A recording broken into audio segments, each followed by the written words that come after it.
The smell of coins and parchment clung to Levi, son of Alphaeus, as he sat in his customs booth in Capernaum.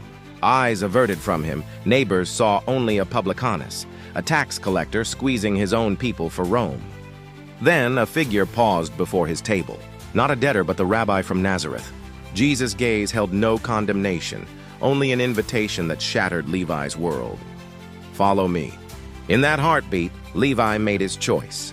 He pushed back his stool, leaving ledgers and lucre behind, rising as Matthew, gift of Yahweh.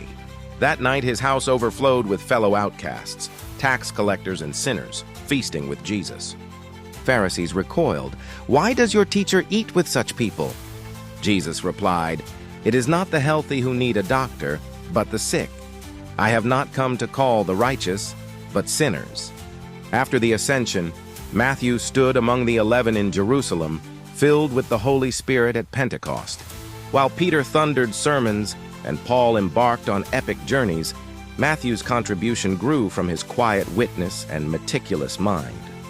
He carried first-hand memories, the Sermon on the Mount, the parables of the kingdom, the healing touch, the agonizing cross, the triumphant empty tomb. Years later, likely amidst the growing church in Antioch or beyond, Matthew undertook his greatest work. Guided by the Spirit and driven by a profound understanding of his Jewish brethren, he penned the Gospel according to Matthew. Strong tradition holds that Matthew carried this gospel message far beyond Judea. He journeyed east, preaching to Jewish communities in Parthia and Persia, and most consistently, tradition places his final mission in Ethiopia.